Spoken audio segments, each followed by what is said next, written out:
I have a piece of metal, and I don't know what kind of metal it is. How can I figure it out? With calorimetry, of course. So the first thing that I'm going to do is figure out how much this weighs. And apparently, this piece of metal weighs 50.19 grams. Next, I'm going to figure out how much a calorimeter weighs. Calorimeter made of 2 coffee cups. Apparently, they weigh 4.72 grams. Now, okay, fine, 4.71 grams. Now, I'm going to take a little bit of water and put that into the calorimeter.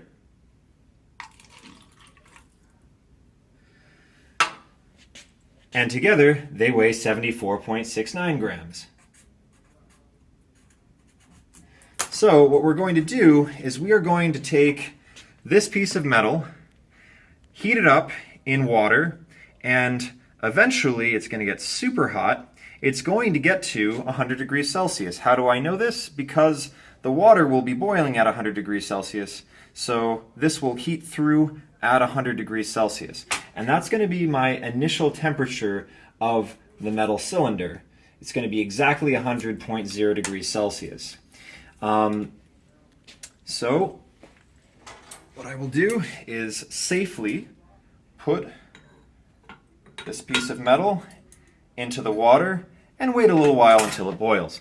So we're going to start with an initial temperature of the water at 23.8 degrees Celsius. So the initial temperature of the water is 23.8 degrees Celsius, and the piece of metal is going to transfer energy as it cools off from 100 degrees down to whatever final temperature. It's going to transfer energy into this initially cold water, causing the cold water to warm up.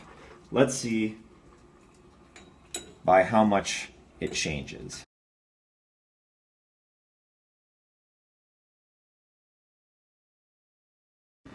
Alright, so this has reached a final temperature of 29.1 degrees Celsius. So, let's record that. 29.1 degrees Celsius is the final temperature of the water, but I'm also going to assume that the metal cylinder has also cooled off to that same exact temperature.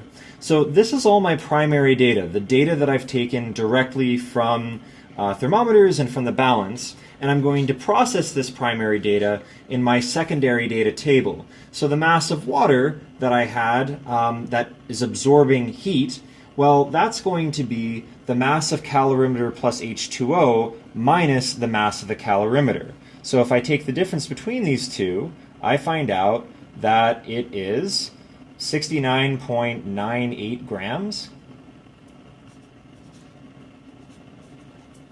Next, we'll figure out the change in the metal temperature, which is the final temperature of the metal of 29.1 degrees minus the initial of 100.0 when it was in the boiling water. And that difference is going to be 70.9. So it's going to be actually negative 70.9 degrees Celsius since it lost that temperature. Its final was lower than its initial.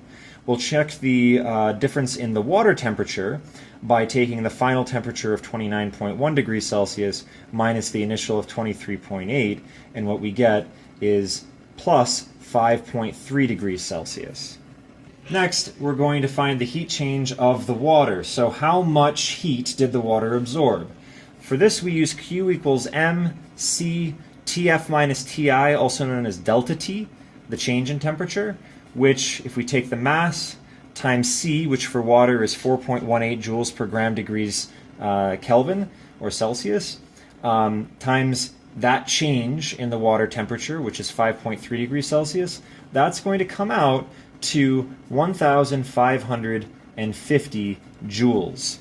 The metal, well, we're going to assume that the metal has lost all of the heat that the water has absorbed. So what I'm going to do is just take that exact same value, put a negative sign in front of it, and I get negative 1,550 joules. Finally, we're going to find the specific heat of the metal.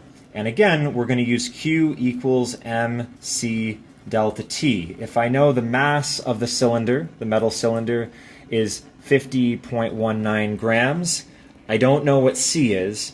I do know that the change in temperature is negative 70.9 degrees Celsius. I'm going to set that equal to the negative 1,550 joules that were lost by the metal.